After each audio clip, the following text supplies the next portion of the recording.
Hi അസ്സാമു അലൈക്കും welcome back.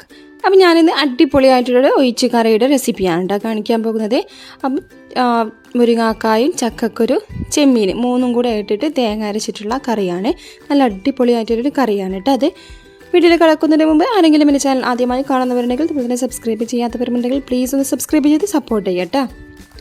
അപ്പോൾ video skip ചെയ്യാതെ മുഴുവനായിട്ട് തന്നെ കാണാനായിട്ട് ശ്രദ്ധിക്കുക. കണ്ടുകൊണ്ടിരിക്കുന്ന സമയത്ത് ഇഷ്ടപ്പെടാന്നുണ്ടെങ്കിൽ ലൈക്ക് ചെയ്യുക, ഷെയർ ചെയ്യുക, കമൻറ്റ് ചെയ്യുക.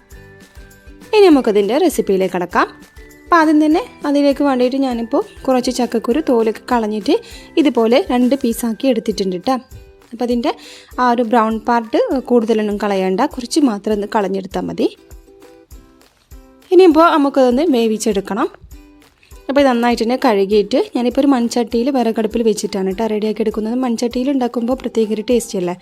അതിനിപ്പോൾ ടൈമൊന്നും ഇല്ലയെന്നുണ്ടെങ്കിൽ നമുക്കിത് കുക്കറിലിട്ട് വിസിലടുപ്പിച്ചെടുത്താലും മതി കേട്ടോ. അപ്പോൾ ഞാനിപ്പോൾ ഇത് കുറച്ച് വെള്ളം ഒഴിച്ചിട്ട് തിളപ്പിച്ചെടുക്കുകയാണ്. ഇപ്പോൾ ഐറ്റംസ് ഒന്നും ഇട്ട് കൊടുക്കുന്നില്ല. ഇത് ജസ്റ്റ് ഒന്ന് തിളച്ച് വന്നതിന് ശേഷം നമുക്കതിലെ വെള്ളം ഒന്ന് മാറ്റി എടുക്കാനുണ്ട് കേട്ടോ. അപ്പോൾ ഞാനത് പറഞ്ഞു തരുന്നുണ്ട്. ഇനി അത് തിളക്കുന്ന സമയം കൊണ്ട് നമുക്കതിലേക്ക് വേണ്ടിയിട്ടുള്ള മുരിങ്ങാക്കായ ഒന്ന് കട്ട് ചെയ്തിട്ടെടുക്കാം. അപ്പോൾ ഈ മുരിങ്ങാക്കായ കട്ട് ചെയ്യുന്നതൊക്കെ എല്ലാവർക്കും അറിയുന്നതാവെന്ന് വിചാരിക്കുന്നുണ്ടല്ലോ. ഈ ഒരു രീതിയിൽ അതിൻ്റെ ആ ഒരു ഗ്രീൻ പാർട്ട് കുറച്ചൊന്ന് മാറ്റി കൊടുക്കുക. അതിനുശേഷം എത്ര വലിപ്പം വേണം അതിനനുസരിച്ച് മുറിച്ചിട്ട് എടുക്കുക കേട്ടോ. അപ്പോൾ ഇത്രയേ ഉള്ളൂ, സിമ്പിളാണ്. അപ്പോൾ മുരിങ്ങാക്കായൊക്കെ എടുക്കുമ്പോൾ അധികം മൂത്ത് പോവാത്ത മുരിങ്ങാക്കായൊക്കെ എടുക്കാനായിട്ട് ശ്രദ്ധിക്കുക കേട്ടോ. അധികം മൂത്തതാവുമ്പോൾ അത്ര ടേസ്റ്റ് ഒന്നും ഉണ്ടാവില്ല കറിക്ക്.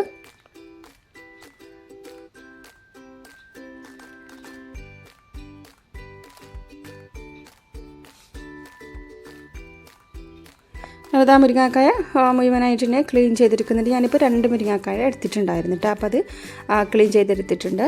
ഇനി ഇത് നമുക്ക് മാറ്റി വയ്ക്കാം. ഇത് ലാസ്റ്റ് ഇട്ട് കൊടുക്കാനാണ് കേട്ടോ. അധികം വേവി ഉണ്ടാവില്ലല്ലോ മുരിങ്ങാക്കായക്ക്. അപ്പോൾ അത് മാറ്റി വെച്ചിട്ടുണ്ട്. ഇനിയിപ്പോൾ നമ്മുടെ ചക്കക്കുരു നന്നായിട്ട് തന്നെ തിളച്ച് വന്നിട്ടുണ്ട് കേട്ടോ. ഇനി ഞാനിപ്പോൾ ഇല്ലേ അതിൽ വെള്ളം ഒന്ന് മാറ്റി കൊടുക്കുകയാണ്. അപ്പോൾ അതൊന്ന് തിളച്ച് വന്നതിന് ശേഷം അതിലെ വെള്ളം നമുക്ക് കുറച്ചൊന്ന് ഒഴിവാക്കിയിട്ട് വേറെ വെള്ളം ഒഴിച്ച് കൊടുക്കുകയെന്നുണ്ടെങ്കിൽ ഈ ചക്കക്കുരുവിൽ ഉണ്ടാകുന്ന ഗ്യാസിൻ്റെ പ്രോബ്ലം ഒന്നും നമുക്ക് ഉണ്ടാവില്ല കേട്ടോ. അപ്പം ഇത് ഈ സ്റ്റെപ്പ് ആവശ്യമില്ലാത്തവരാണെങ്കിൽ ഒഴിവാക്കുക. ഇങ്ങനെ ചെയ്തെടുക്കേണ്ട നിർബന്ധമൊന്നുമില്ല കേട്ടോ. അപ്പോൾ ഞാനിപ്പോൾ ചെയ്തെടുക്കുകയാണ്. അപ്പോൾ ഓവർ ഗ്യാസിൻ്റെ പ്രോബ്ലം ഒക്കെ ഉള്ളവരാണെങ്കിൽ ഇങ്ങനെ ചെയ്തെടുക്കുന്നത് നല്ലതായിരിക്കും കേട്ടോ. അപ്പോൾ ചിലരുണ്ടാവില്ല, ചക്കക്കുരു നല്ല ഇഷ്ടമായിരിക്കും പക്ഷേ ഗ്യാസ് പേടിച്ചിട്ട് കഴിക്കാതിരിക്കുന്നവരൊക്കെ ഉണ്ടാവുമല്ലോ. അവർക്കൊക്കെ ഇതുപോലെ ചെയ്തെടുക്കുകയാണെങ്കിൽ നന്നായിരിക്കും. ഇനിയിപ്പോൾ അതിലേക്ക് കുറച്ച് വെള്ളം ഒഴിച്ച് കൊടുത്താൽ മതി. അത്ര പണിയുള്ളൂ കേട്ടോ. ആ ഒരു തിളച്ച് വരുന്ന വെള്ളം മാറ്റിയിട്ട് വേറെ വെള്ളം ഒഴിച്ച് കൊടുത്താൽ ആ ഒരു ഗ്യാസിൻ്റെ പ്രോബ്ലം ഒന്നും ഉണ്ടാവില്ല. ഇനിയിപ്പോൾ അതിലേക്ക് ഇനിയാണ് കേട്ടോ ഐറ്റംസൊക്കെ ഇട്ട് കൊടുക്കുന്നത്. ഇനിയിപ്പോൾ വെള്ളം ഒഴിച്ച് കൊടുക്കുന്നില്ല എന്നുണ്ടെങ്കിൽ നമ്മൾ ആദ്യം ചക്കക്കുരു വേവിക്കാൻ വെച്ചില്ലേ, ആ സമയത്ത് തന്നെ അതിലേക്ക് വേണ്ടിയിട്ടുള്ള ഐറ്റംസൊക്കെ ഒന്ന് ഇട്ട് കൊടുത്താൽ മതി. അപ്പോൾ ഞാനിപ്പോൾ ഒരു മീഡിയം സൈസിലുള്ള 2 തക്കാളി എടുത്തിട്ടുണ്ട്. കുറച്ചധികം തന്നെ പച്ചമുളക് എടുത്തിട്ടുണ്ട് കേട്ടോ. എരിവിന് ആവശ്യത്തിനനുസരിച്ച് പച്ചമുളക് എടുക്കുക. ഇനിയിപ്പോൾ അതൊക്കെ ആ കറിയിലേക്ക് കട്ട് ചെയ്തിട്ടിട്ട് കൊടുക്കുകയാണ്. അപ്പോൾ തക്കാളി നല്ല വലിയ തക്കാളിയാണെങ്കിൽ ഒന്നെടുത്താൽ മതി കേട്ടോ. ഞാനിപ്പോൾ ഒരു മീഡിയം സൈസിലുള്ളതായതുകൊണ്ടാണ് 2 തക്കാളി എടുത്തിട്ടുള്ളത്. ഇനിയിപ്പോൾ പുളി കുറവുള്ള തക്കാളിയും കൂടെ ആണെന്നുണ്ടെങ്കിൽ കുറച്ച് പുളിയും കൂടെ 2-3 കുരുവൊക്കെ പുളി ഇട്ട് കൊടുക്കുക കേട്ടോ. ഇനിയിപ്പോൾ അതിലേക്ക് വേണ്ടിയിട്ട് ആവശ്യത്തിനുള്ള ഉപ്പ്, 1/2 ടീസ്പൂൺ മഞ്ഞൾപ്പൊടി, 1/2 ടീസ്പൂൺ മല്ലിപ്പൊടി, 1 ടീസ്പൂണോളം മുളക് പൊടി, ഇത്ര ഐറ്റംസ് ഇട്ട് കൊടുത്തിട്ട് നന്നായിട്ട് തന്നെ മിക്സ് ചെയ്ത് കൊടുക്കുക. ഇനി ഇത് ഈ ചക്കക്കുരു നന്നായിട്ട് തന്നെ വേവിച്ചെടുക്കട്ടോ. അപ്പോൾ ഇത് അടച്ച് വെച്ച് കൊടുത്തിട്ടുണ്ട്, വേവിച്ചെടുക്കാം. അപ്പോൾ ഇതാ ഒരു 5 മിനിറ്റൊക്കെ കഴിഞ്ഞപ്പോഴേക്കും ചക്കക്കുരു നന്നായിട്ട് തന്നെ വെന്തിട്ടുണ്ട് കേട്ടോ. അപ്പോൾ ഞാനിപ്പോൾ ആ സമയം കൊണ്ട് ചെമ്മീനൊക്കെ ക്ലീൻ ചെയ്തെടുത്തിട്ടുണ്ട്. അപ്പോൾ ഇതാ ഞാനിപ്പോൾ ഒരു കൈപ്പിടിയോളം ചെമ്മീൻ ഉണ്ടാവും കേട്ടോ. അപ്പോൾ അത് അതിലേക്ക് ചേർത്ത് കൊടുക്കാനായിട്ട് വെക്കണേ. അപ്പോൾ അതാ ചക്കക്കുരൊക്കെ ഏകദേശം ഒന്ന് വെന്തതിന് ശേഷം നമുക്ക് ചെമ്മീൻ അതിലേക്ക് ഇട്ട് കൊടുക്കുക. ഇനിയിപ്പോൾ ചെമ്മീനിനും കുറച്ച് ടൈം വേവ് ഉണ്ടാവുമല്ലോ. അപ്പോൾ നമുക്ക് ഒന്നും കൂടെ ഒന്ന് അടച്ച് വെച്ച് കൊടുത്ത് ഒന്ന് വേവിച്ചെടുക്കാം. ഇനിയിപ്പോൾ അതിലേക്ക് വേണ്ടിയിട്ടുള്ള അരപ്പ് റെഡിയാക്കി എടുക്കാം കേട്ടോ. അപ്പോൾ തന്നെ മിക്സിയുടെ ജാർ എടുത്തിട്ടുണ്ട്. അതിലേക്ക് തേങ്ങ ചേർത്ത് കൊടുക്കുകയാണ്. ഞാനിപ്പോൾ ഒരു മുറി തേങ്ങ വെച്ചിട്ടാണ് കേട്ടോ അരപ്പ് റെഡിയാക്കി എടുക്കുന്നത്. അപ്പോൾ നിങ്ങൾ എത്ര ക്വാണ്ടിറ്റി ഉണ്ടാക്കുന്നോ അതിനനുസരിച്ച് തേങ്ങ ഒക്കെ എടുക്കുക.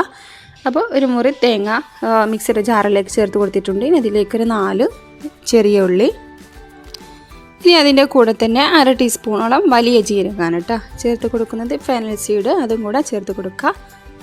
ഇനിയിപ്പോൾ കുറച്ച് വെള്ളം ഒഴിച്ച് കൊടുത്തിട്ട് നല്ല ഫൈനായിട്ട് തന്നെ അരച്ചെടുക്കാം. അപ്പോൾ വെള്ളം കൂടി പോവേണ്ട കേട്ടോ. വെള്ളം കൂടി പോയിട്ടുണ്ടെങ്കിൽ നമുക്ക് അരച്ചെടുക്കാൻ കുറച്ച് പ്രയാസമാവും. അപ്പോൾ കുറച്ച് വെള്ളം ഒഴിച്ച് എടുത്തിട്ട് നല്ല ഫൈനായിട്ട് തന്നെ അരച്ചെടുത്ത് വരാം. അപ്പോൾ അതൊക്കെ അരച്ച് വരുത്തുന്ന സമയം കൊണ്ട് തന്നെ നമ്മുടെ ചെമ്മീനൊക്കെ നന്നായിട്ട് തന്നെ വെന്തിട്ടുണ്ടാവും കേട്ടോ. ഇനി നമുക്കതിലേക്ക് കട്ട് ചെയ്ത് വെച്ചിട്ടുള്ള മുരിങ്ങാക്കായ ചേർത്ത് കൊടുക്കാം. അപ്പോൾ മുരിങ്ങാക്കായൊക്കെ പെട്ടെന്ന് തന്നെ വേവുമല്ലോ, അപ്പോൾ നമുക്ക് ലാസ്റ്റ് ചേർത്ത് കൊടുത്താൽ മതി. ഇനിയിപ്പോൾ മുരിങ്ങാക്കായ വേവാനായിട്ട് വെയിറ്റ് ചെയ്യൊന്നും വേണ്ട കേട്ടോ. നമുക്കതിലേക്ക് അരച്ച് വെച്ചിട്ടുള്ള അരപ്പും കൂടെ ഒഴിച്ച് കൊടുക്കാം. അത് ആ മുരിങ്ങാക്കായ ആ ഒരു കറിയുടെ ചൂടുകൊണ്ട് തന്നെ വേവാനുള്ളതേ ഉള്ളൂ. അപ്പോൾ അതിലേക്ക് അരച്ച് വെച്ചിട്ടുള്ള അരപ്പും കൂടെ ഒഴിച്ച് കൊടുക്കുകയാണ്. ഇനി മിക്സിയുടെ ജാറിലേക്ക് കുറച്ചുകൂടി വെള്ളം ഒഴിച്ച് കൊടുത്തിട്ട് എത്ര ഗ്രേവി വേണോ അതിനനുസരിച്ച് നമുക്ക് ആക്കിയെടുക്കാം. അപ്പോൾ കുറച്ചുകൂടി വെള്ളം കൂടെ ഒഴിച്ച് കൊടുത്തിട്ട് നന്നായിട്ട് തന്നെ ഒന്ന് മിക്സ് ചെയ്ത് കൊടുക്കുക. ഈ ഒരു സമയത്ത് ഉപ്പ് എരിവൊക്കെ ഒന്ന് ചെക്ക് ചെയ്യട്ടോ. ഉപ്പ് കുറവുണ്ടെങ്കിലൊക്കെ ഒന്ന് കൂട്ടി കൊടുക്കുക. എരിവ് കുറവുണ്ടെങ്കിൽ കുറച്ച് മുളക് പൊടിയും കൂടെ ചേർത്ത് കൊടുത്താൽ മതി. ഇനിയിപ്പോൾ ഇത് ഓവറൊന്ന് തിളപ്പിക്കണ്ട കേട്ടോ. ജസ്റ്റ് ഒന്ന് തിളച്ച് വരുന്ന സമയത്ത് വേണം നമുക്കിതിൻ്റെ ഫ്ലെയിം ഓഫാക്കി കൊടുക്കാൻ. അത് വേണ്ടല്ലോ, ഈ ഒരു രീതിയിൽ തിളച്ച് വരുന്ന സമയത്ത് നന്നായിട്ട് ഇളക്കി കൊടുക്കുക. എന്നിട്ട് ഫ്ലെയിം ഓഫാക്കിയിട്ട് വെക്കുക. ഞാനിപ്പോൾ അടുപ്പിൽ നിന്ന് മാറ്റി വെക്കാൻ കേട്ടോ. വിറകടുപ്പിലായതുകൊണ്ട് മാറ്റി വെക്കാനേ. ഇനി തിളപ്പിച്ചെടുക്കരുത്. ഇനി നമുക്കതിലേക്കൊന്ന് തളിച്ച് വെച്ച് കൊടുക്കേണ്ട ആവശ്യം മാത്രമേ ഉള്ളൂ കേട്ടോ. അപ്പോൾ പാൻ വെച്ച് ചൂടാക്കിയിട്ടുണ്ട്.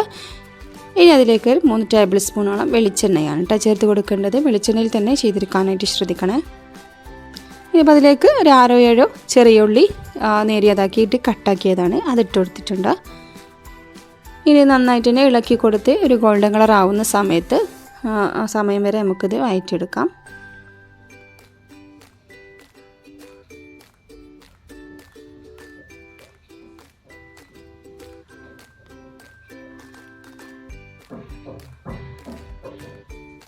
അപ്പോൾ അതിവിടെ കളറൊക്കെ ഒന്ന് ചേഞ്ചായി വന്നിട്ടുണ്ട് കേട്ടോ. ഇനി ഇതിലേക്ക് കുറച്ച് കറിവേപ്പിലയും കൂടെ ചേർത്ത് കൊടുക്കുകയാണ്. അപ്പോൾ കറിവേപ്പില കുറച്ചൊന്ന് വാടിയതാണ് കേട്ടോ, അതൊന്നും കുഴപ്പമില്ല. ഇനിയിപ്പോൾ അതിലേക്ക് ചൂടോട് കൂടെ തന്നെ നമുക്ക് കറിയിലേക്ക് ഒഴിച്ച് കൊടുക്കാം. ഇനി നന്നായിട്ട് തന്നെ ഒന്ന് മിക്സ് ചെയ്ത് കൊടുത്തിട്ട് അടച്ച് വെച്ച് കൊടുക്കാം കേട്ടോ. അപ്പോൾ അതൊന്ന് ചൂടാറി വരുന്ന സമയം കൊണ്ട് ഒന്നും കൂടെ ഒന്ന് ഗ്രേവി തിക്കായിട്ട് മാറും കേട്ടോ. അപ്പോൾ ഇതിവിടെ നന്നായിട്ട് തന്നെ കറിയൊക്കെ ചൂടാറി റെഡിയായി വന്നിട്ടുണ്ടല്ലോ. അത്യാവശ്യം തിക്കായിട്ട് തന്നെ ഉണ്ട് കേട്ടോ അതിൻ്റെ ഗ്രേവി. നല്ല അടിപൊളി ടേസ്റ്റാണ് കേട്ടോ ഇതിൻ്റെ കറി.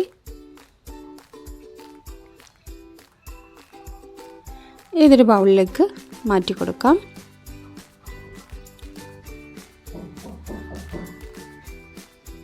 അപ്പോൾ ഉണ്ടല്ലോ ഈ ഒരു കറി ചോറിൻ്റെ കൂടെ മാത്രമല്ല കേട്ടോ, ചപ്പാത്തിയുടെ കൂടെ ആയാലും പത്തിരിയുടെ കൂടെ ആയാലും പൊറാട്ടയുടെ കൂടെയൊക്കെ അടിപൊളി ടേസ്റ്റാണ് കേട്ടോ. ഞാനിപ്പോൾ റമദാൻ്റെ ടൈമിലിട്ട വ്ളോഗിലൊക്കെ 2 ദിവസമൊക്കെ വീഡിയോ കണ്ടവർക്ക് അറിയുന്നുണ്ടാകും. ആ പത്തിരിയുടെ കൂടെയൊക്കെ ഉണ്ടാക്കിയിട്ടുണ്ടായിരുന്നു റെസിപ്പിയാണ് കേട്ടോ. ഇത് നല്ല ടേസ്റ്റായിരുന്നു.